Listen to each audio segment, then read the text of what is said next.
Si quieren empezar, por favor, con la presentación. Sí, doctor. Número 3, gracias. Sí, bueno, buenos días, doctor, compañeros. Nosotros somos el equipo número 3, conformado por Johan Froilán, por José Francisco y por su servidora Ana Laura. Y vamos a presentar el tema de infección de vías urinarias altas y bajas. La siguiente, por favor.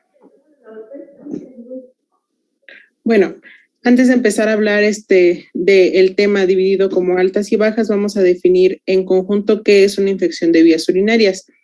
Y bueno, la infección de vías urinarias es considerada generalmente como la existencia de microorganismos patógenos en el tracto urinario con o sin síntomas pues presentes. El siguiente, por favor. Bueno, como ya lo estaba mencionando el doctor, la epidemiología de esta patología es muy importante. Las IBU ocurren en todos los grupos etarios y pues los picos de mayor incidencia se observan en preescolares, en mujeres embarazadas y ancianos, como veremos en la clínica de cada una de las clasificaciones más adelante. En algunas instituciones de salud de México, las IBU se encuentran entre los primeros 10 motivos de consulta en medicina familiar. Y de acuerdo con el boletín epidemiológico, en 2017 se registraron más de 3 millones de casos pues, de esta enfermedad, dándose el pico más incidente en mujeres que en hombres, teniendo una relación de 951 a 771. De igual forma, no sé por qué se meneó ahí, pero es una patología muy frecuente en la infancia, como veremos un poquito más adelante. De igual forma, las bacterias que generalmente producen IBU son gram negativas de origen intestinal, y de estas, como seguramente ya lo revisaron, Escherichia coli pues es la más importante, la más representativa, la cual es responsable de un 75 a 95% de los casos, de todos los casos reportados. De igual forma, las infecciones de vías urinarias son la tercera causa de morbilidad en México, y son las infecciones respiratorias y las gastrointestinales las que ocupan el primero y segundo lugar respectivamente. La siguiente, por favor. Bueno, ahora para pasar a hablar de la etiología como tal, como ya les estaba mencionando. A ver, perdóname, estamos hablando de la epidemiología. Sí. En esto nos falta ver o hacer énfasis en cuál es la importancia de las infecciones urinarias, por qué hay que diagnosticarlas, por qué hay que tratarlas.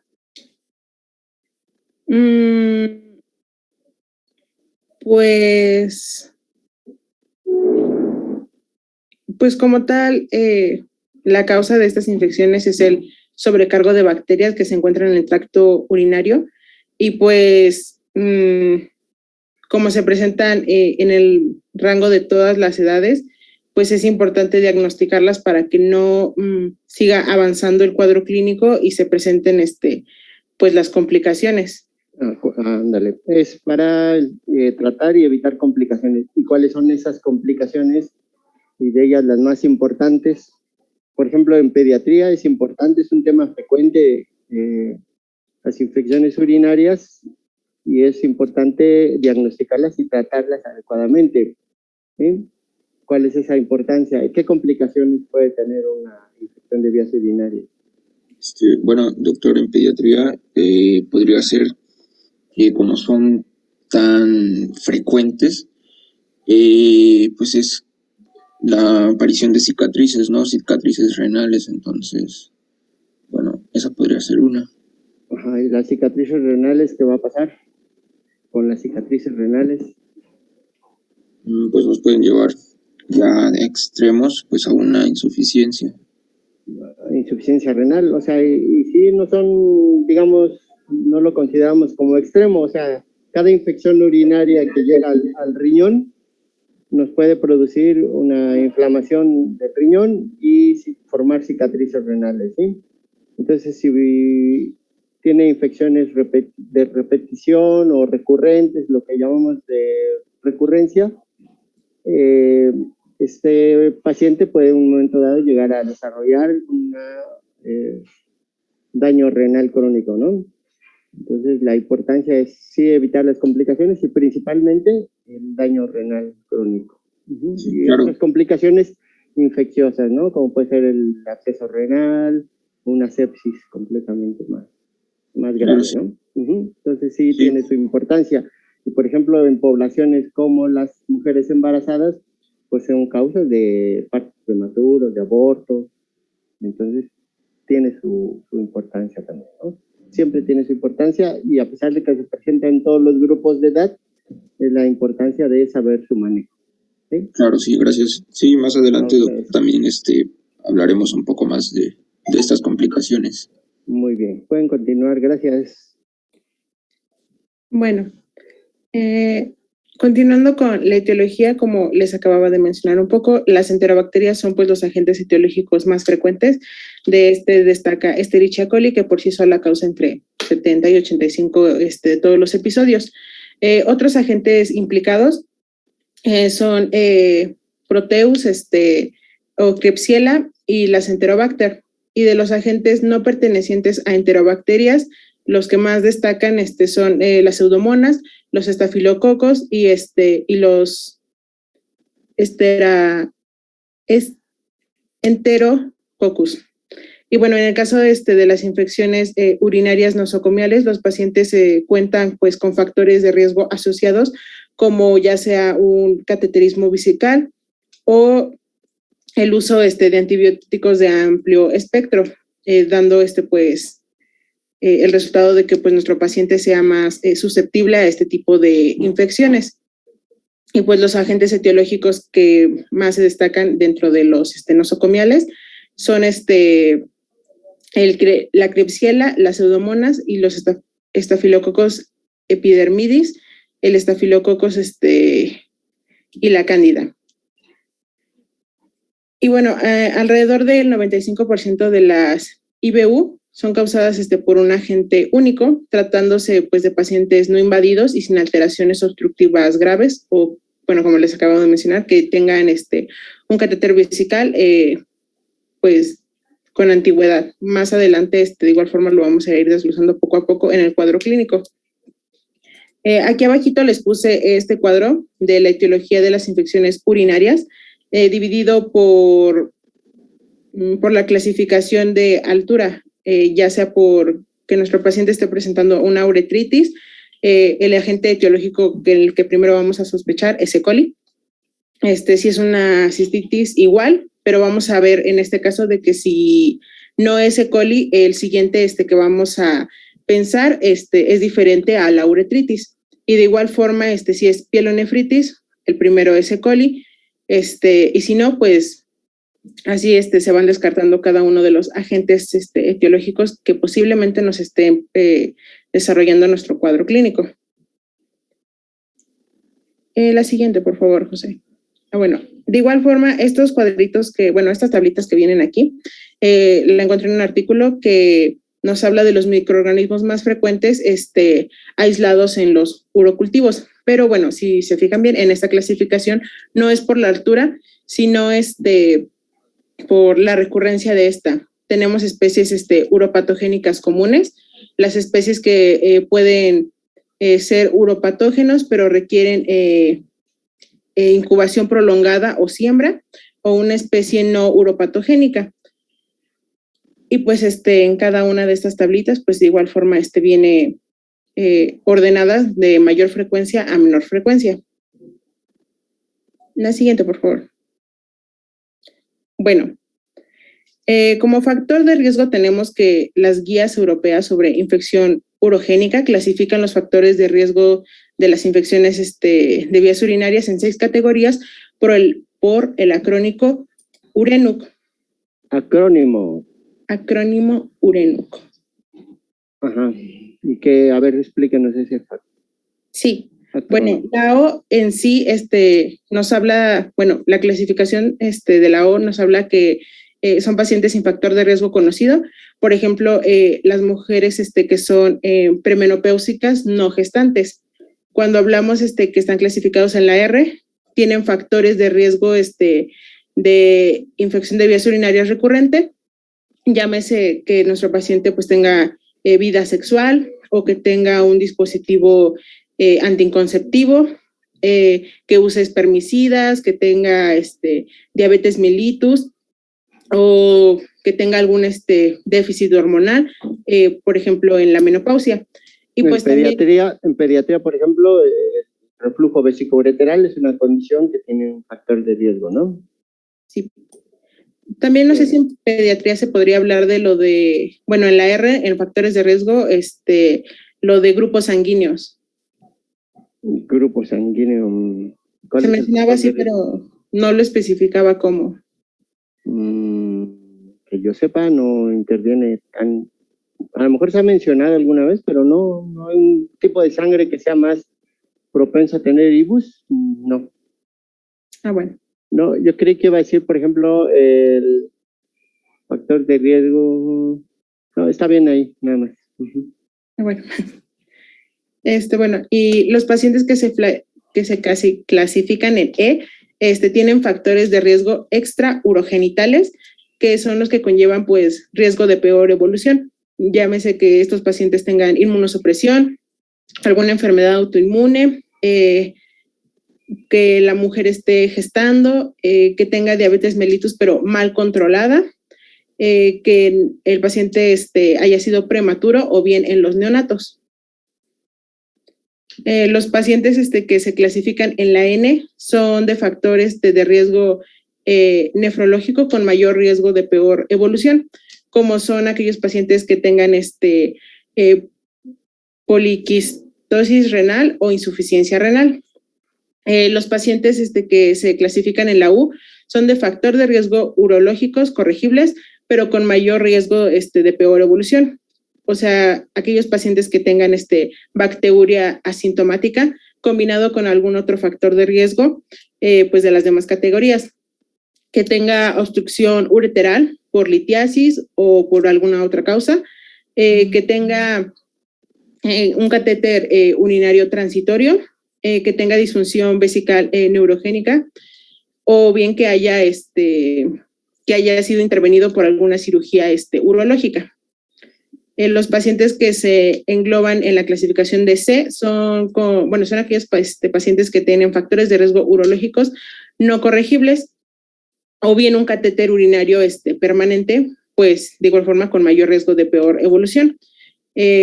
Como lo dice el nombre de la clasificación, son pacientes que tienen un catéter urinario a largo plazo, o sea, podría ser un sondaje permanente, una talla vesical permanente, etcétera. De igual forma son aquellos pacientes que tengan una obstrucción urinaria irreversible o una vejiga neurogénica no controlada. Bueno, y eso nada más es de estas 6 categorías. Pero también por grupos de edad y género, los factores predisponentes más frecuentes son en el caso de las mujeres premenopáusicas, su actividad sexual, el uso de diafragmas, espermicidas, o sea, métodos de anticonceptivos, que las pacientes tengan diabetes. También si nuestras pacientes han tenido infecciones del tracto urinario durante la infancia y a su vez los antecedentes familiares pues de esta patología. En las mujeres posmenopáusicas y seniles se mencionaba más que nada la deficiencia estrogénica, de igual forma el historial el historial de la infección de vías urinarias antes de la menopausia, el estado funcional o mental alterado, la incontinencia urinaria y si nuestra paciente ha sido cateterizada antes. Y bueno, también se mencionaba los hombres y mujeres con alteraciones anatómicas o con obstrucción extrarrenal, aquellos pacientes que tenían, o tienen anomalías congénitas del uréter o la uretra, que han tenido o tienen cálculos, que tuvieron una compresión ureteral extrínseca o una hiperplasia prostática benigna. De igual forma, en hombres y mujeres con alteraciones anatómicas, se mencionaba otro que es con obstrucción intrarrenal, y ahí pues englobaba lo de nefrocalcinosis, la nefropatía por ácido úrico, que el paciente haya tenido o tiene poliquistosis renal una nefropatía causada por fármacos, más específicamente por analgésicos, o una lesión renal en general. La siguiente, por favor. Bueno, ahora, para hablar de la patogenia como tal, lo que yo estuve investigando es que hay 3 formas de poder hablar de la patogenia de la infección de vías urinarias. La primera son las diferentes vías de entradas, podríamos llamarlo de esa forma. La primera es la vía ascendente. Se hablaba de que la uretra generalmente pues está colonizada por bacterias, tiene su propia microbiótica fisiológica y pues en diversas situaciones estas bacterias pueden ascender hacia la vejiga, como en el caso de una caterización o bien por las prácticas sexuales de nuestra persona. De nuestro paciente. Una vez que las bacterias pues alcanzan la vejiga, se multiplican y pueden pasar a los ureteros, especialmente cuando existe reflujo vesicoureteral. Y bueno, aquí se mencionaba que las mujeres tienen mayor predisposición, ya que la uretra es corta y se encuentra pues en proximidad con el área vulvar húmeda y el área perirectal, lo cual propicia pues a una colonización de las vías urinarias. Ajá, aquí, por ejemplo, en pediatría, en los niños, pues, cuando hay una mala técnica de aseo, es una de las causas muy frecuentes de infección urinaria, ¿no? Una mala técnica de aseo, donde se hace el aseo de atrás para adelante, entonces se llega a contaminar con materia fecal, se contamina la vagina, se contamina la uretra. Entonces, esa es una de las causas que hay que descartar y ver en pediatría específicamente, ¿no? Por esta vía, ¿no? Al ascendente. Gracias, adelante. La otra vía que se mencionaba, la vía de entrada, es la vía hematógena, que, se mencionaba que ocurre más que nada cuando hay infección del parénquima renal con microorganismos presentes en la sangre. El riñón puede ser, pues, un sitio de acceso en caso de que nuestro paciente tenga endocarditis o bien una infección por estafilococos. Las bacteriemias por gram negativos difícilmente dan lugar pues a una pielonefritis, excepto bajo ciertas circunstancias especiales, como que nuestro paciente esté presentando una obstrucción del flujo de orina o en pacientes inmunocomprometidos. Y bueno, se mencionaba igual que esta es una de las vías que con mayor frecuencia da origen a infecciones urinarias en recién nacidos. Otra vía que se mencionaba es la vía linfática. Esta ruta, a lo que yo encontré, pues es poco frecuente y se ha demostrado pues solamente en experimentos con animales que existe comunicación linfática entre los ureteros y los riñones y que una presión incrementada de la vejiga pues ocasiona un flujo linfático al riñón y en consecuencia pues una infección, una posible colonización de nuestras vías urinarias.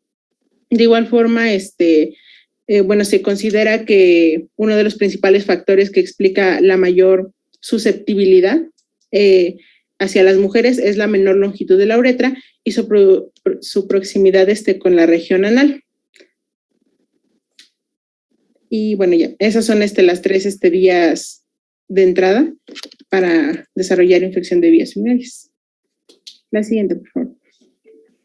Muy generalmente vamos a ver la clasificación de las infecciones de vías urinarias por su localización anatómica, teniendo como punto de partida la ubicación anatómica de la vía urinaria en sí, dividiéndolas en infección de vías urinarias altas con la pielonefritis y el absceso renal, las cuales hablaré a continuación, y la infección de vías urinarias bajas como puede ser la cistitis o uretritis. Siguiente.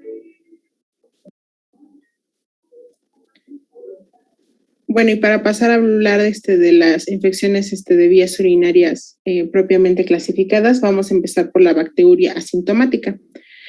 Esta más que nada se define como la presencia en orina de una o más especies de bacterias comensales, también llamadas bacterias urinarias residentes, que no ocasionan síntomas.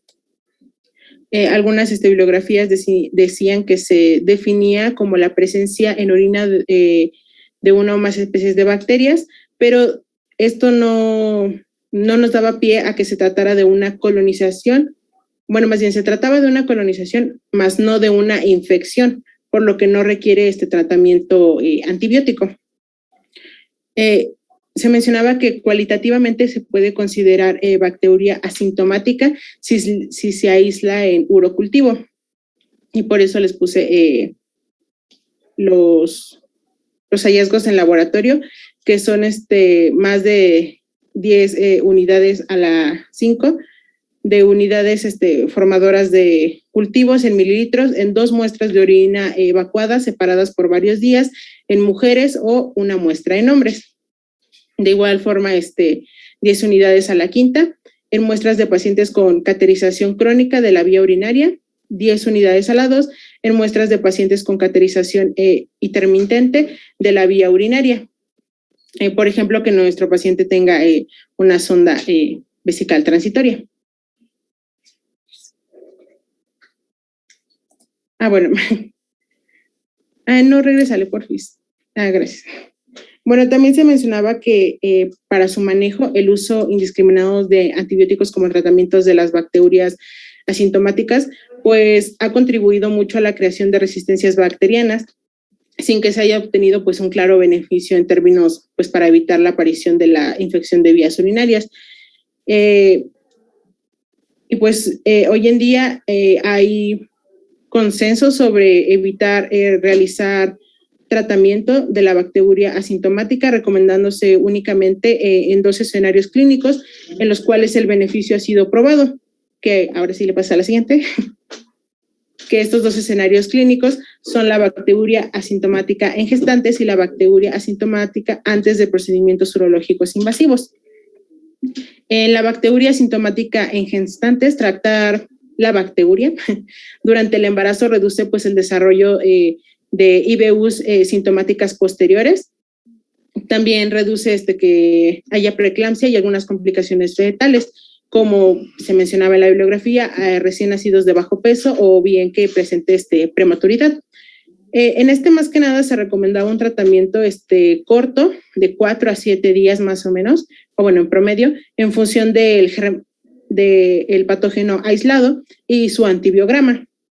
Y pues se consideraban seguros los betalactámicos como la ampicilina y la cefalexina. Pero bueno, esto se mencionaba que era importante evitarlos en el primer trimestre, ya que interfieren con la organogénesis y entre la semana 38 a la 42 por el riesgo de anemia hemolítica en el feto. Y también se mencionaba en este caso que se debía evitar la ceftriaxona en los días anteriores al parto, ya que puede provocar kernicterus, o sea, un daño cerebral en el recién nacido por ictericia grave. Y bueno, en la bacteria asintomática antes de procedimientos urológicos invasivos con lesiones de mucosa urotelial, se mencionaba más que nada si el paciente va a recibir una cirugía urológica endoscópica, una resección transureteral de tumores prostáticos o vesicales, algo así. El tratamiento dirigido por antibiograma ha demostrado pues disminuir la aparición de infección de vías urinarias sintomáticas, fiebre o bien una septicemia tras el procedimiento. No obstante, independientemente de la presencia o no de la bacteriuria, las guías clínicas recomiendan pues la profilaxis antibiótica en este tipo de intervenciones. La siguiente, por favor. Bien, pues vamos a continuar con las infecciones urinarias de localización baja. Y bueno, pues tenemos a la cistitis, donde va a ser la inflamación de la vejiga, lo cual va a estar ocasionada por una infección, como ya se mencionó. La principal vía, pues sería la vía ascendente, es decir, la colonización o el ascenso de microorganismos a la vejiga. Vamos a tener que las principales manifestaciones clínicas de esta enfermedad pues va a ser la disuria, va a ser también la polaquiuria y va a estar acompañada de micción urgente.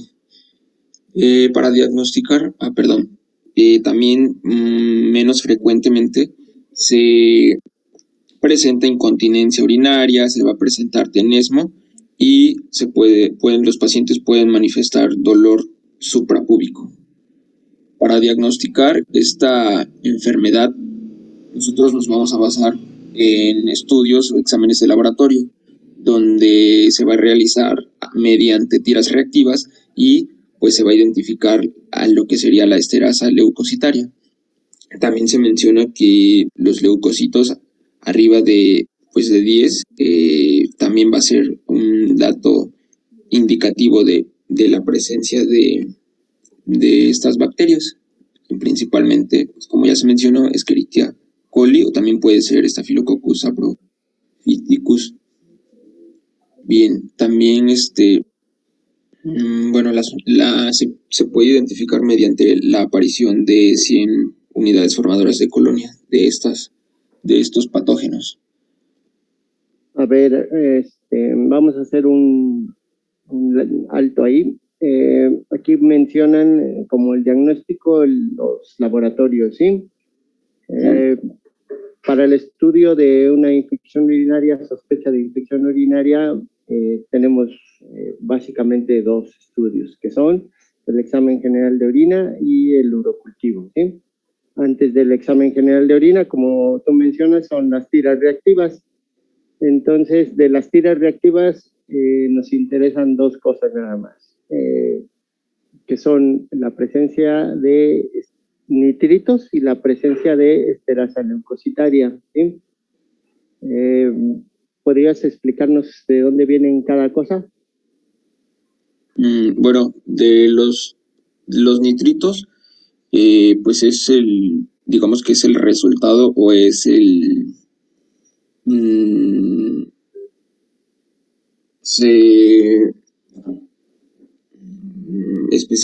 tiene que ver con lo que sería el patógeno, es decir, es un producto final de ¿cómo se podría decir? Bueno,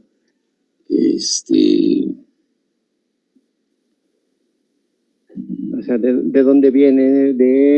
Sí, tiene que ver con la presencia de bacterias, de gérmenes que, o sea, al hablar de nitritos estamos ya relacionando compuestos nitrogenados, ¿no? Pues de los compuestos nitrogenados que normalmente hay en la orina, ¿cuáles que tenemos ahí principalmente? La urea, ¿no? Urea.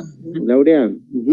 Entonces, la presencia de nitritos nos indica que hay un microorganismo ahí que tiene la capacidad de desdoblar la urea. ¿Para qué? Para alimentarse, para su metabolismo, ¿sí?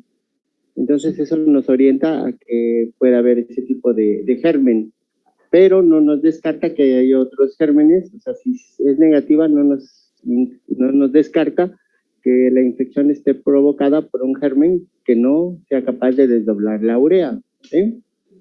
Entonces, eso es lo que nos indica los nitritos, ¿sí?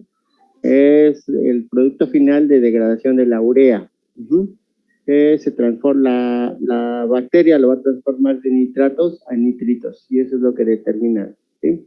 Y la presencia de esterasa leucocitaria lo que nos va a indicar es la presencia de leucocitos que están combatiendo precisamente esa invasión, esa infección. Entonces son los dos, si tenemos los dos positivos, digamos que es muy probable que sea una infección urinaria, y si además tenemos todos los síntomas, pues con más razón, ¿no? Acuérdense que primero en medicina cualquier padecimiento, lo principal debe ser la clínica, y ya si lo sustentamos con este estudio de laboratorio, con la tira reactiva podemos hacer el diagnóstico de una infección de vías urinarias, ¿no? Y lo recomendable sí es realizar el examen general de orina. Ahora, el examen general de orina, no sé si nos quieres decir de cuántas partes consta su estudio.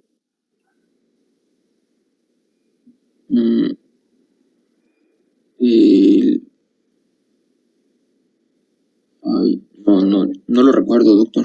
Básicamente son dos partes, ¿no? Una que estudia las propiedades físico-químicas y otra que nos va a decir el estudio microscópico, el estudio de sedimento, ¿sí?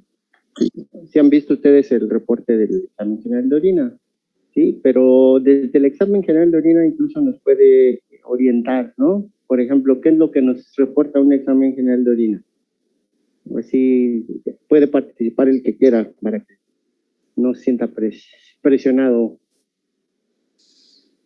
El color. El color. Muy Ah, bien. bueno, tenemos tres como aspectos importantes. El primero sería el físico, donde vemos el aspecto, Ajá. y el color. El segundo es el químico, donde revisan de A que ver, el pero pH. vamos viendo rápidamente así el aspecto. ¿Cuál nos orienta a una infección urinaria?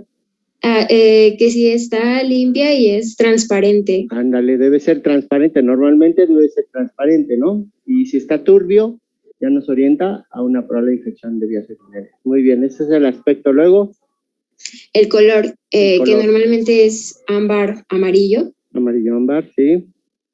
Y bueno, pues puede que sea rojo, pero pues eso ya sería por presencia de hematuria. Sí, una infección urinaria también te puede dar hematuria. Ajá. Muy bien. El olor también. El olor. Que varía pues según la dieta. Varía, pero irregularmente en una infección urinaria sí tiene fetidez. Y muchas veces la mamá o el paciente es lo que te refiere. ¿Sabe que mi orina huele mal? ¿Sí?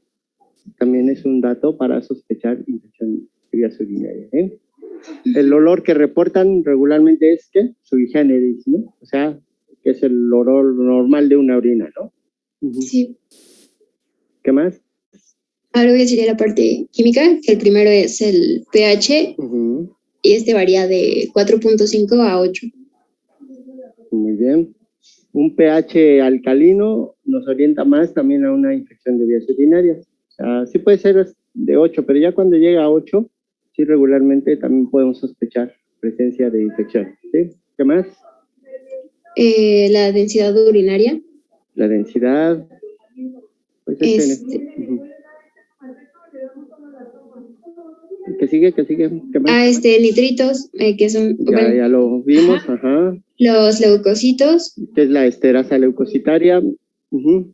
Las proteínas, que no debe de reportarse. Glucosa. Glucosa, que tampoco debe de reportarse. Cetonas, que debe ser de 0, también su lectura. Bilirrubina. Debe ser negativo. Para IBUS, tampoco no. Después, pues viene lo microscópico, que ya son los glóbulos rojos. Luego glóbulos blancos, bacterias y cilindros. Cilindros. Por ejemplo, aquí que pusieron en la diapositiva dice leucocitosis, más de 10 leucocitos por mililitro de orina. No se dice leucocitosis, se llama leucocituria, ¿no? Arriba de 10.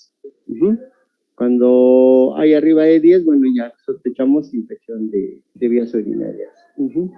Y la presencia de cilindros. A ver, ¿qué tipo de cilindros podemos encontrar en el examen de orina? ¿Y cuáles nos orientan hacia una infección urinaria?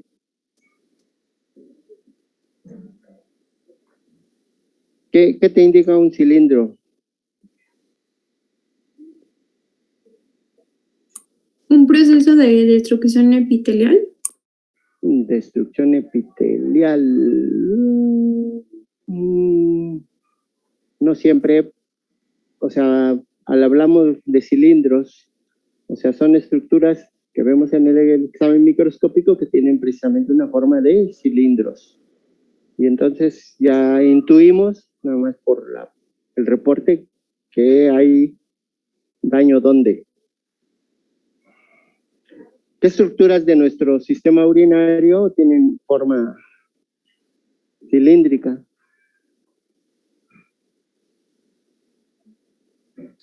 ¿Podría ser el epitelio? No, o sea, por ejemplo, hay cilindros que pueden ser de células epiteliales, que serían más raros, ¿no? No, ¿qué estructuras cuando tú ves cilindros, ya piensas que la afección está a nivel alto, o sea, a nivel renal. Porque ahí hay estructuras que tienen Los forma de túbulos. cilindros, que son los túbulos, ¿no? O sea, los túbulos renales tienen esa forma de cilindros, entonces se acumulan ahí, pueden ser cilindros eritrocitarios, o sea, los glóbulos rojos se van empaquetando y van formando esas estructuras como cilíndricas. También puede ser por leucocitos, cilindros leucocitarios, o incluso de bacterias. Cuando es tan importante la infección, se forman cilindros de bacterias. Los cilindros que a veces son, llamémosle así, normales, son los cilindros hialinos que nos pueden reportar, ¿no? Que son cilindros de proteína que son excretadas normalmente en el riñón, ¿sí? Entonces, cuando ustedes encuentren cilindros, regularmente deben de sospechar que ya hay afección en el sistema o en el riñón, ¿sí? Ok, bueno, ya vimos lo del ego. Adelante, gracias. Sí, no, muchas gracias, doctor. Bien, pues continuamos con lo que sería el tratamiento de la cistitis. Y bueno, como ya lo mencionó el doctor y las fuentes que consulté lo comentaban también, es de que nosotros nos vamos a basar en la clínica, en las manifestaciones, pero sí es importante realizar, confirmarlo mediante un estudio de un examen general de orina. Entonces, principalmente antes de que nosotros confirmemos que se trata de una infección, o bueno, que confirmemos que hay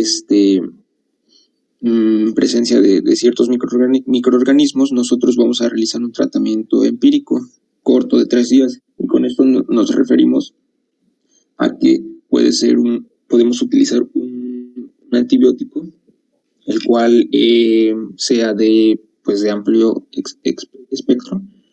Y bueno, también nosotros es muy común, es muy frecuente utilizar pues lo que serían las fluoroquinolonas, dentro de las que se encuentran ciprofloxacino y ofloxacino, y como primera opción, como segunda opción, pues nosotros podemos utilizar cefalosporinas de tercera generación.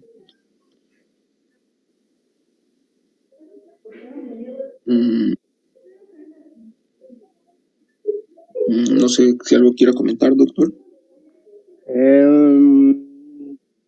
¿De dónde tomaste tu información? Bueno, la tomé de un artículo.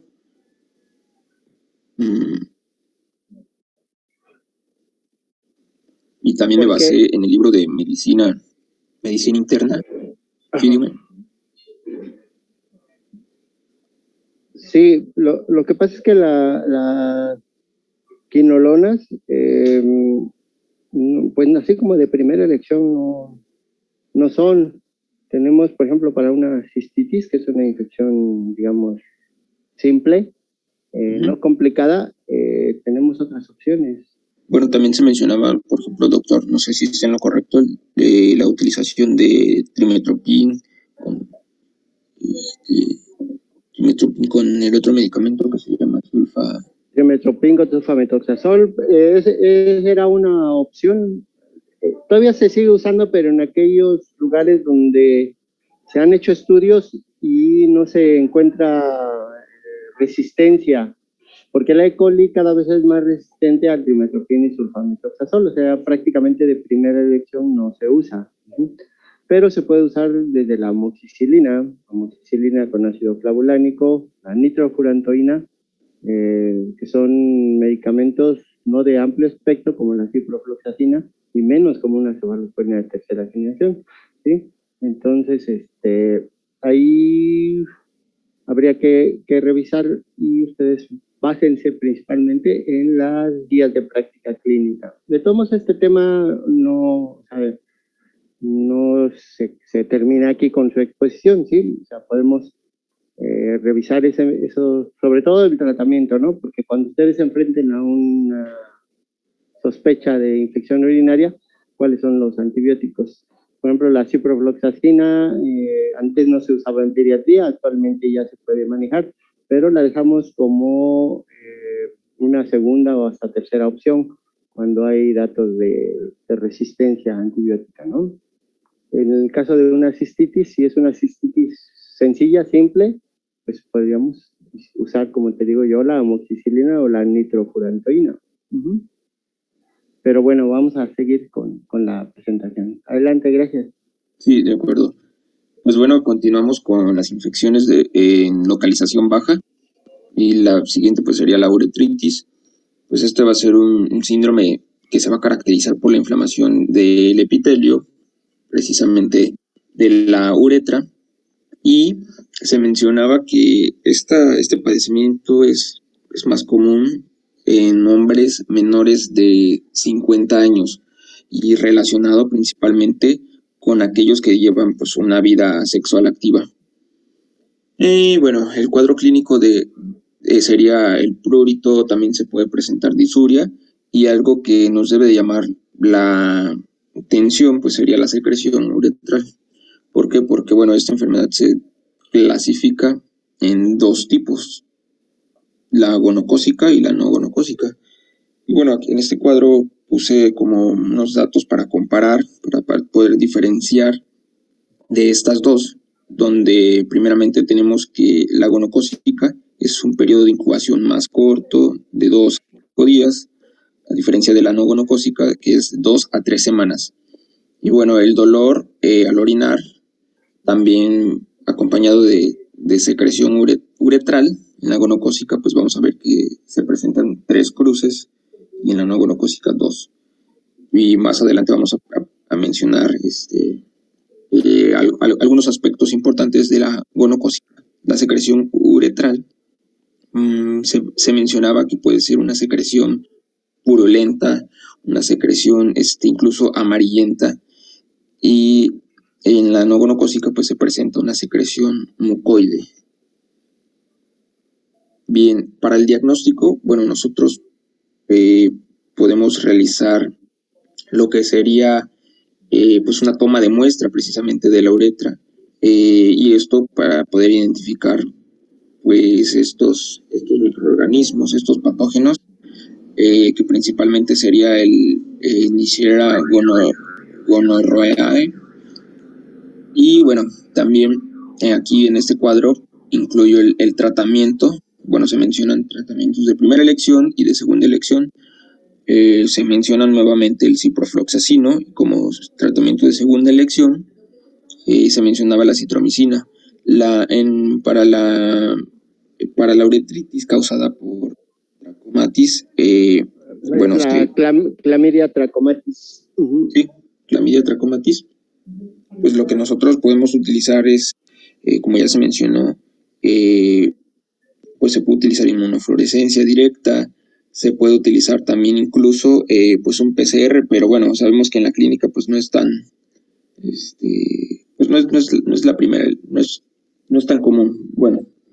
Sí, no está con tanta disponibilidad. Exactamente. Y bueno, nosotros nos podemos apoyar o bueno, indicar el tratamiento a través de la citromicina como primera elección y como segunda elección doxiciclina. En un artículo que era del año 2015 mencionaba algo bueno que me llamó la atención en cuanto al tratamiento cuando es gonocócica. ¿Por qué? Porque se mencionaba que debido a la alta capacidad de resistencia de los microorganismos, se utiliza un esquema, un tratamiento, el cual incluye una cefalosporina, la cual sería, no olvido cómo se llama, es una cefalosporina de tercera generación ceftriaxona, y se puede combinar con la citromicina. Entonces, bueno, no, doctor, no sé qué opine de esto, porque, bueno, hace un momento mencionaba que no es tan común utilizar las cefalosporinas de... No, pero por ejemplo, este caso es un caso, digamos, especial. Una uretritis la vamos a sospechar principalmente en adolescentes y adultos jóvenes, ¿no? Que tienen una vida sexual. Hay que interrogar precisamente sobre la vida sexual. Vamos a basarnos en los datos de datos clínicos, ¿sí? En los síntomas, en la secreción uretral. Y esto que es importante del diagnóstico que mencionas aquí, que es la orina en el primer chorro. Normalmente, cuando nosotros solicitamos un examen general de orina, ¿qué le decimos, no? Mire, usted tenga este vasito, va al baño, se hace un aseo y empieza a orinar, deja caer el primer chorro y toma parte de lo que sigue. Es una recolección de chorro medio, ¿sí? Pero cuando sospechamos una uretritis, nos interesa ese primer chorro. ¿Por qué? Porque el primer chorro va a barrer los microorganismos que tengamos en el trayecto de la uretra. Digamos que este es el único de los casos o de los pocos casos donde nosotros vamos a pedir un examen general de orina, pero con el primer chorro de la orina, ¿sí? Pero para eso tienes que tener la sospecha, ¿no? La sospecha clínica. Y del tratamiento, pues sí, porque son precisamente la Neisseria gonorrhoeae, se utiliza la ciprofloxacina, antes bastaba con la penicilina, pero pues, actualmente ya no es suficiente. Y la citromicina para pacientes alérgicos a la penicilina, ¿no? Y la clamidia responde bien al tratamiento con la citromicina o bien a doxiciclina. Muchas veces en estos casos hay que dar, si tiene una pareja, hay que dar tratamiento a la pareja, ¿no? De acuerdo. Muy bien, gracias. Sí. Ahora vamos a hablar de la prostatitis, que es la infección urinaria parenquimatosa más frecuente entre la segunda y cuarta década de la vida del varón, la cual se caracteriza por una inflamación en sí de la próstata. De acuerdo a su etiología, pues tenemos que los bacilos gram negativos van a ser los más comunes, específicamente la E. coli, que es como el factor común, ¿no?, en todas estas infecciones de vías urinarias. De acuerdo al Instituto Nacional de Salud, esta se clasifica en 4 categorías, dependiendo ya sea los síntomas o el tiempo de evolución, siendo la categoría 1 una prostatitis bacteriana aguda, o que tiene una infección de la glándula prostática. La categoría 2, prostatitis bacteriana crónica, infección urinaria recurrente o infección crónica prostática. La categoría 3, una prostatitis abacteriana crónica con síndrome de dolor pélvico crónico, mínimo de evolución mínima de 3 meses. Y esta se subdivide a su vez en 2, en la 3A y la 3B. La 3A es síndrome del dolor pélvico crónico inflamatorio y la 3B es síndrome de dolor pélvico crónico no inflamatorio. Y la categoría 4, o la última, es la prostatitis inflamatoria asintomática, donde va a haber una evidencia de inflamación prostática como la presencia de leucocitos, en semen o biopsia de próstata. Sí, clínicamente se presentan dos síntomas muy importantes de la prostatitis para poder diagnosticarla bien, siendo el principal el dolor, normalmente es pelviano, pero vamos a tener que va a variar de acuerdo a su ubicación. El más común es el dolor suprapúbico en próstata y área perineal con el 46% de todos los casos, el dolor en escroto y testículo con el 39%, en el pene con 6%, la vejiga en 6% y el área lumbar baja en 2%. A su vez, va a haber síntomas urinarios de 2 tipos: irritativo, como imperiosidad, poliaquiuria, nicturia, disturia o tenesmo urinario, o síntomas obstructivos, como dificultad para iniciar la micción, calibre disminuido de la micción, residuo postmiccional e incluso retención aguda de orina. Siguiente, por favor. Siguiente. Y entonces esta patología es más de pacientes donde ya sospechamos que hay una hipertrofia prostática, ¿no? O Sí, cuando hubo una uretritis, a lo mejor no se atendió bien, posteriormente pueden desarrollar una prostatitis. Sí, doctor. Gracias. Continuando, para el diagnóstico, como el doctor bien le dijo hace rato, la clínica es algo que no se tiene que perder en estas patologías. Y esta va a estar conformada de lo que les comenté, ¿no? El dolor y los síntomas que va a referir el paciente en este gran aspecto que tiene la micción, ¿no? Para su diagnóstico, aparte de esto, se debe hacer una exploración física, lo cual es obligatorio, por así decirlo, ¿cómo se dice? El tacto prostático, vaya. Tacto rectal donde se va a encontrar con masaje prostático. Gracias, doctor. Tacto rectal con masaje prostático. donde se va a encontrar una próstata aumentada de tamaño, sensible a la palpación y dolorosa. Como ayudantes del diagnóstico podemos pedir nuestros estudios de gabinete, que van a ser la ecografía transrectal y la tomografía computarizada, lo cual, aparte de evidenciar el gran tamaño que esta va a presentar, puede ser útiles para evidenciar si existen algunos cálculos o abscesos prostáticos. Hay una prueba muy importante para diagnosticar esta patología, que es la prueba de los 4 vasos, 3 micciones y una de secreción tras masaje prostático. La primera micción en esta prueba de los 4 vasos van a ser los primeros 5 a 10 litros de orina emitida, donde si es positiva vamos a encontrar microorganismos y leucocitos de origen uretral y vesical. La micción 2 es una orina espontánea del chorro medio, como lo comentaba el doctor hace rato, donde si es positiva vamos a encontrar microorganismos y leucocitos. Después viene la secreción tras masaje prostático, donde se van a encontrar microorganismos y leucocitos de origen prostático si esta es positiva. Y después la última micción, que son los primeros 5 a 10 litros de orina emitida espontáneamente inmediatamente después del masaje prostático, donde se puede encontrar pues lo mismo, ¿no? Microorganismos y leucocitos. El tratamiento para esta enfermedad depende de si esta es aguda o crónica. Si esta es aguda, se administra un antibiótico bactericida contra gram negativos como cefalosporina, aminoglucosídicos o fluoroquinonas. Y este tratamiento se sigue durante 2 semanas a evolución y vemos cómo nos refiere el cambio en síntomas del paciente. Para la prostatitis crónica, el tratamiento antibiótico de elección es la fluoroquilinona. Disculpen, está pasando a vender tamales.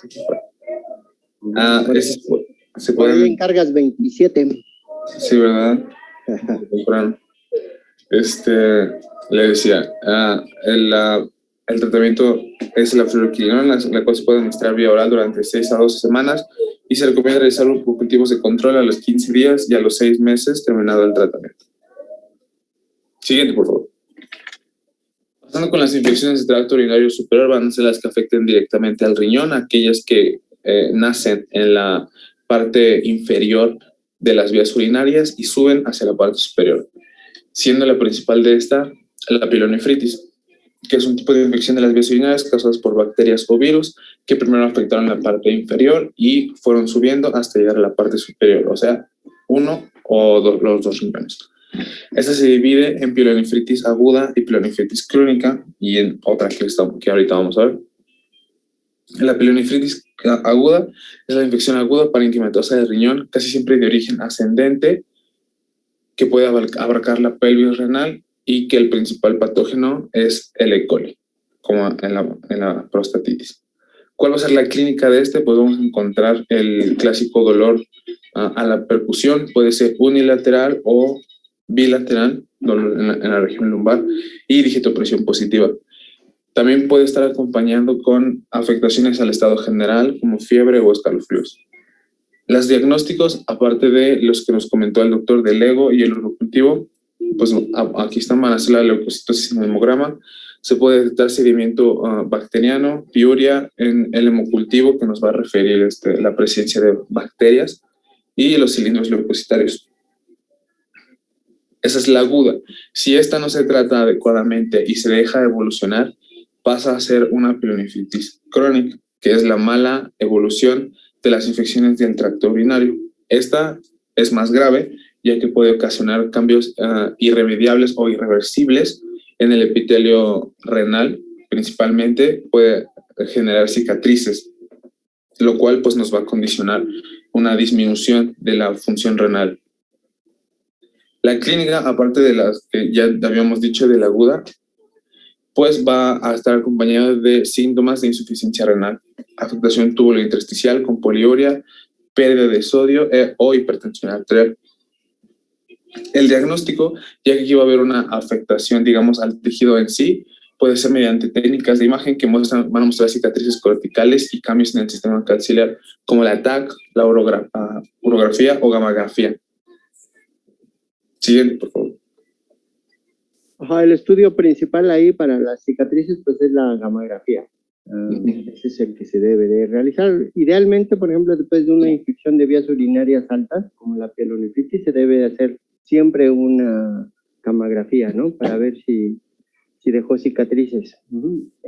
Ahora, aquí en México, pues la disponibilidad de una gamografía, pues es un poco complicado, pero de acuerdo a las guías internacionales, se debería de hacer una gamografía 6 meses después de una infección urinaria, para ver si dejó secuelas, cicatrices. Adelante, gracias.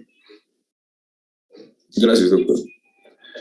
El tratamiento de estas enfermedades se divide en dos, dependiendo de cómo se encuentra el paciente. Si hay una pielonefritis aguda con criterios de infección no complicada, pues obviamente va a ser de mejor evolución y de menor tratamiento en sí que una con infección complicada. Si hay infección no complicada, si hay tolerancia oral y el cuadro sintomático es leve, vamos a administrar quinolonas por vía oral, específicamente ciprofloxacino 500 miligramos cada 12 horas o ofloxacino 200 miligramos cada 12 horas.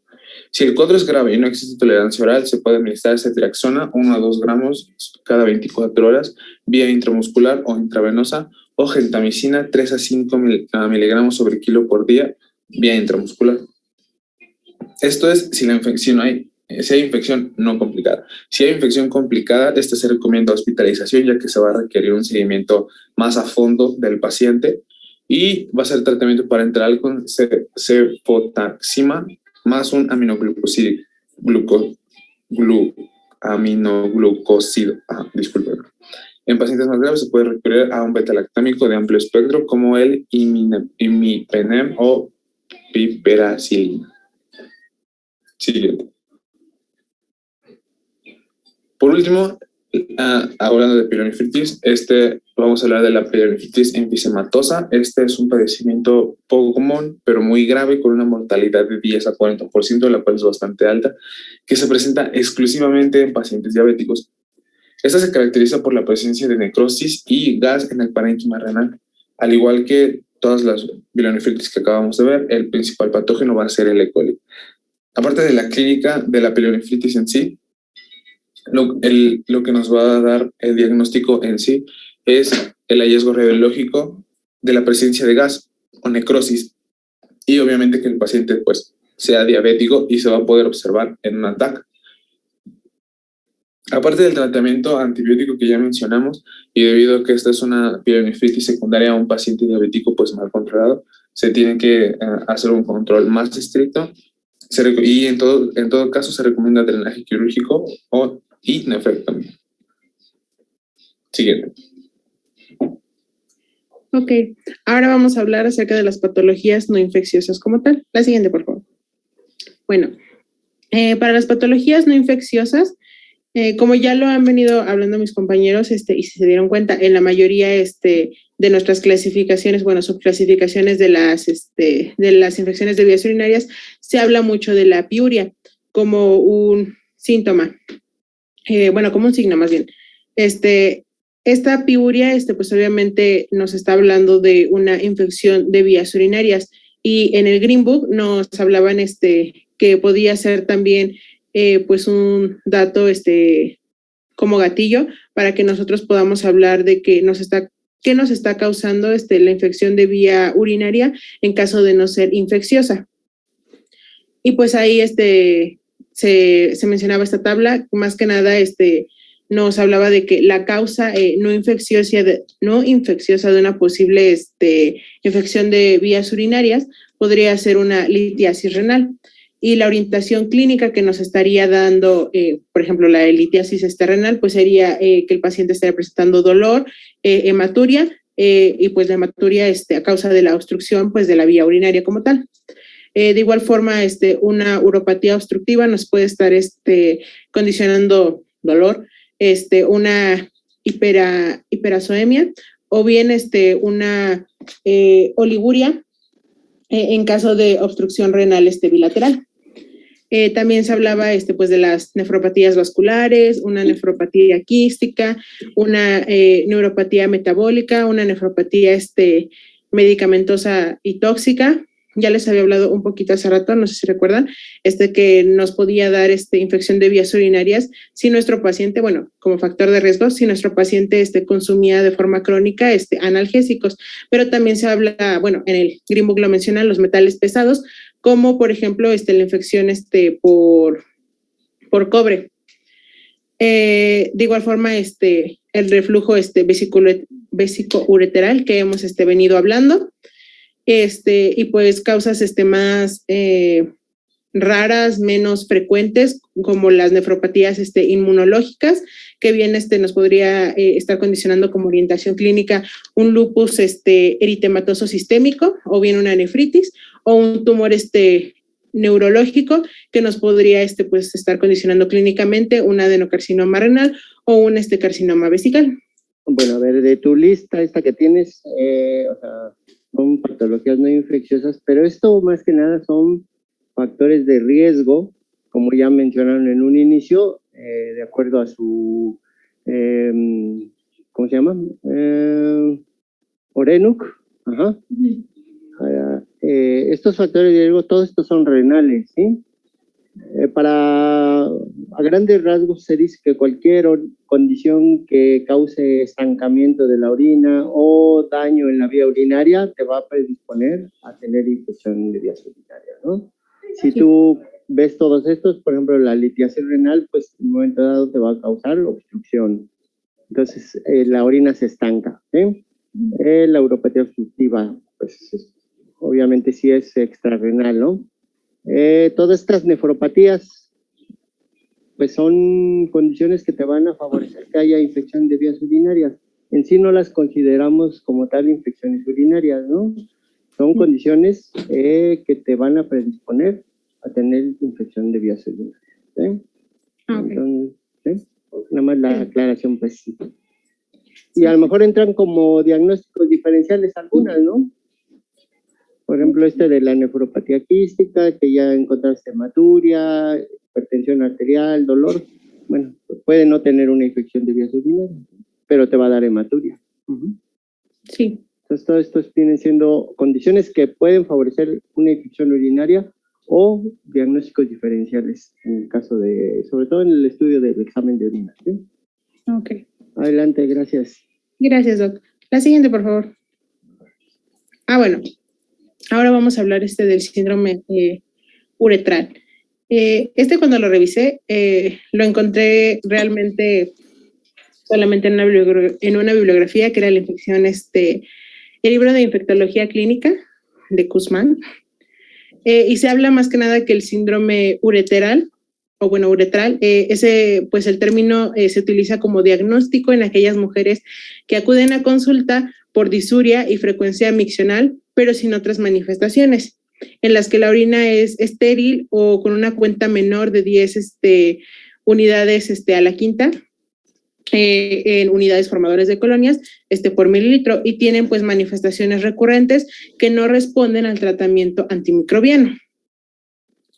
Y se hablaba pues más que nada que el diagnóstico se obtiene después de haber descartado las causas obvias de los síntomas, especialmente las infecciones víricas y bacterianas. También se hablaba de que los medicamentos que se usan con mayor frecuencia son los antibióticos, los anestésicos y los antiespasmódicos, y también los bloqueadores de las células alfa, pero cuadrito se los puse porque si nos regresamos a la clasificación, a la definición, vemos que pues no tiene como tal el por qué se tendría que diagnosticar, se debería de dar propedéutica de antibiótico o anestésicos, si como tal no es pues una patología que esté condicionada por un recuento mayor de bacterias o algo que nos esté dando el por qué se están dando antibióticos. De hecho, en algunas otras bibliografías que consulté, el síndrome uretral se comparaba a la uretritis. Pero como tal, en lo que decía el libro de infectología clínica, más que nada es autorresolutivo, y como tal, pues es parte de un síndrome, ¿no? O sea, está englobando otros síntomas y signos, y la causa del síndrome como tal es a lo que se le debe dar el tratamiento, no al síndrome per se. Sí, o sea, este síndrome uretral se confunde, digamos, con la infección urinaria y por lo tanto, pues hay que tenerlo en cuenta, ¿sí? Pero precisamente envías estudios para descartarlo, ¿no? El examen general sale normal, el urocultivo sale negativo y el paciente sigue con síntomas. Eso es lo que es este famoso síndrome, ¿sí? Sí. La siguiente, por favor. Bueno, y ahora sí. Las infecciones de vías urinarias en los grupos de edad pediátrico. La información la saqué de la guía de práctica clínica, la de prevención, diagnóstico y tratamiento de las infecciones de vías urinarias no complicadas en menores de 18 años en el primer y segundo nivel de atención. Que más que nada nos hablaba de que este grupo de infección de vías urinarias se define como la infección de vías urinarias no complicada en menores de 18 años. Se refiere a la presencia de signos y síntomas sugestivos de infección urinaria con la identificación microbiana a través de urocultivo, pero sin evidencia previa de complicaciones relacionada a este proceso. De igual forma, el diagnóstico temprano nos hablaba de que pues, se recomendaba que se investigue la presencia de una posible infección de vías urinarias en lactantes y niños que presentan fiebre inexplicable mayor a 38 grados y se debe investigar pues posibles alteraciones anatómicas y funcionales a los pacientes en quienes se compruebe la infección de vías urinarias. También para el diagnóstico certero, definitivo, la guía nos mencionaba que en los lactantes y niños pues se presenta fiebre inexplicable mayor a 38 grados centígrados y pues debería investigarse la IBU y se recomienda efectuar una evaluación clínica integral para establecer el diagnóstico de IBU de forma temprana, aún en ausencia de fiebre. De igual forma, se mencionaba que es indispensable efectuar una historia clínica exhaustiva para identificar los datos que sugieran IBU y efectuar pues los estudios necesarios de acuerdo al grupo de edad. De hecho, en la guía de práctica clínica viene una tablita que nos abarca los signos y síntomas de IBU en niños y los divide en recién nacidos, en lactantes preescolares y en escolares. Sí, porque recordemos que estos son menores de 18 años. Entonces, en recién nacidos se hablaba de que los signos y síntomas gatillo es cuando presenta sepsis, que hay falla al crecer, que tiene vómito, fiebre o distermia inexplicable. En los lactantes y preescolares se hablaba de que podemos sospechar de una IBU cuando el pacientito tiene diarrea, de igual forma falla al crecer, vómito, fiebre, orina fétida, dolor abdominal o de fosas renales, también el reinicio de incontinencia urinaria, si bien tiene disuria o una urgencia miccional. Y en los escolares, pues los signos y síntomas gatillo nos mencionaba el vómito, la fiebre, de igual forma la orina fétida, el dolor abdominal o de las fosas renales, la incontinencia urinaria, la disuria, la urgencia miccional y el incremento de la frecuencia de las micciones. Más que nada, para diagnosticarse se utilizaba el examen de laboratorio, o sea, para hacerlo ya certeramente. Y se mencionaba en la guía que para el estudio de los niños con IBU, pues se recomendaba realizar el examen de laboratorio de acuerdo al grupo de edad, como se señalaba anteriormente. O sea, en niños mayores de 3 años pueden utilizarse de primera instancia la búsqueda de nitritos, una estereasa leucocitaria o un estudio microscópico o bien un cultivo de orina. Y en niños mayores de 3 años con sospecha de pielonefritis o que ya tengan IBU recurrentes, deben tomarse la muestra para cultivo y la búsqueda pues es de nitritos. Esterasa leucocitaria solo se realiza cuando el estudio microscópico es imposible de realizar. También se mencionaba un poco de los estudios de imagen para el diagnóstico de igual forma certero.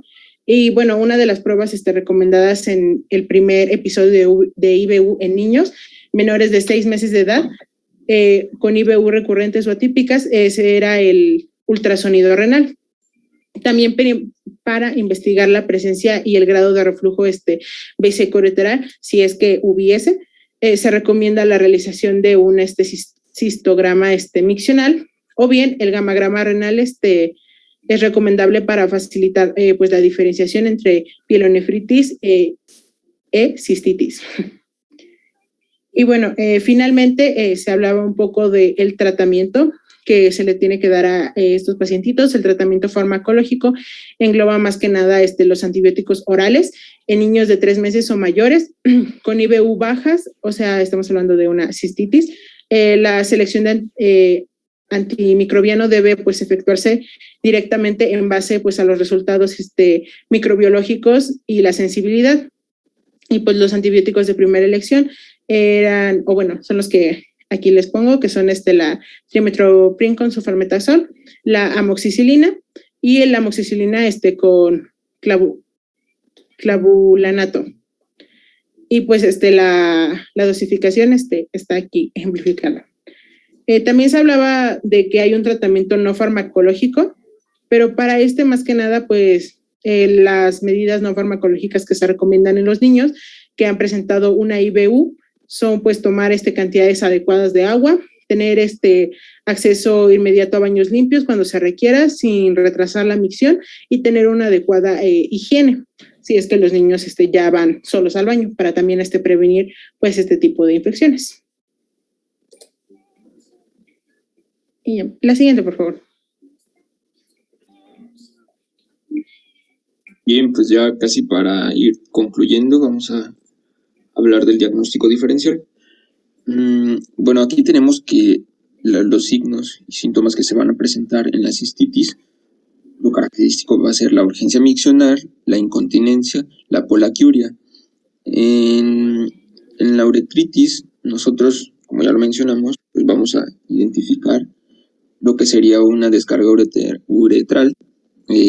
Bueno, a eso refiriéndonos a la secreción que se produce, la secreción mucosa, purulenta, etc.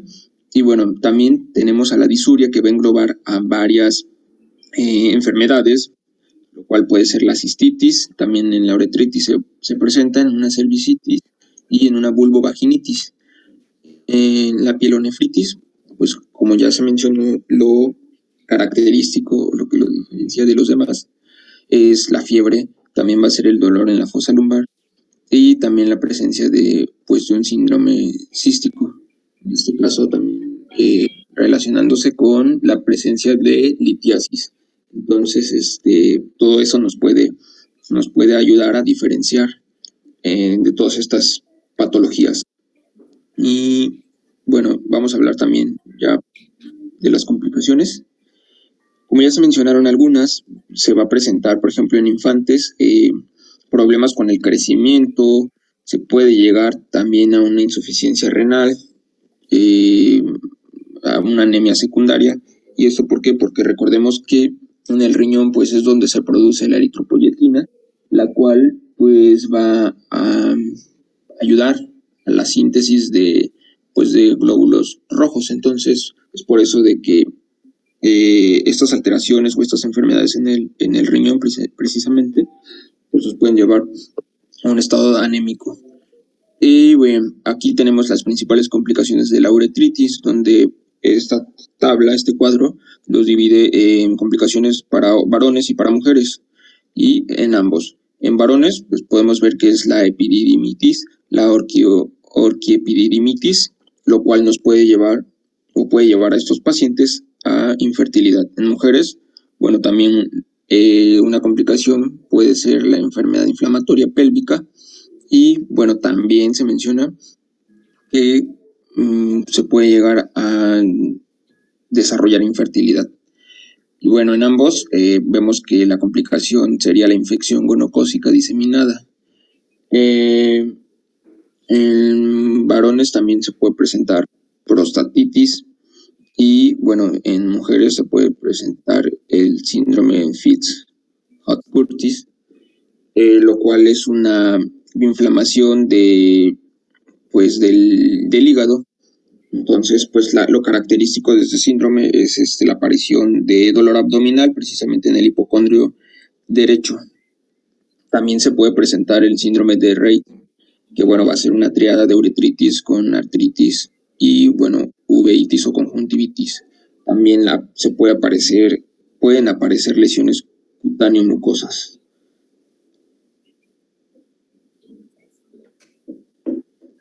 Pasando al pronóstico y prevención. Siguiente.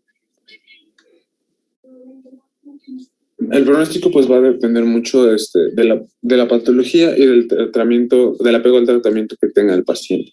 En una pielonefritis aguda sin infección complicada suele ser muy bueno este pronóstico, mientras que la enfisematosa es mucho peor, con un 10 a 40% de la mortalidad de estos pacientes. Y también depende del estilo de vida del paciente y, como lo dije hace rato, su apego al tratamiento. ¿Qué medidas se pueden usar para la prevención de esta? Pues una muy importante es usar ropa interior hecha 100% de algodón, no tan ajustada, que se cambie y reduzca el uso de espermicidas, que orine las mujeres inmediatamente después de tener relación sexual, tomar bastante agua, la limpieza adecuada y y ya. Siguiente. Sí, aquí, perdón, que hablan de las mujeres con vida sexual activa, incluso cuando tienen infecciones urinarias recurrentes por vida sexual activa, se recomienda incluso el uso de antibióticos profilácticos post-coitum. Okay. Es una medida preventiva también. Gracias, doctor. Y sería todo de nuestra parte, doctor. Muy bien. Bueno, creo que en general estuvo bien la plática.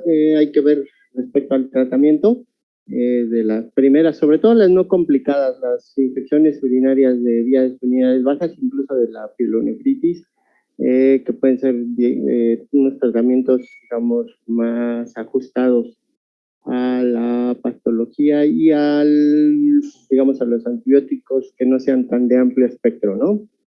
Esto lo vamos a estar viendo. Les pedí sus correos, me faltó uno nada más, o dos de ustedes. Uno es Jesús Ignacio Martínez, y me falta también Alejandra Meléndez Zorrilla, que no los encontré para darles de alta en la plataforma de Moodle. Entonces, por ahí les encargo, si se dan de alta, si hacen su registro, para que yo los pueda incluir, ¿sí? Ahí vamos a tener una serie de actividades. A ver si pueden entrar, ya es tarde, porque a las 9:30 les programé una pequeña evaluación del tema. Se los mandé a su compañera jefa de grupo. Nada más es una plataforma que el examen en realidad dura media hora, 20 minutos me parece que les di. Y son 10 preguntas nada más. Esto no es como tanto parte de la evaluación. Me interesaría más que nada ver cómo está funcionando esta aplicación. Si pueden entrar, ¿sale? Y ¿qué más? Pues creo que nada más. ¿Alguna pregunta, inquietud que tengan? No, doctor, gracias.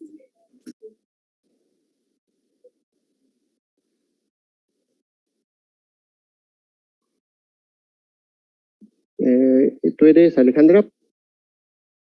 Sí, pero no la encontré porque incluso por tu número, 314-09-5021, ¿está bien?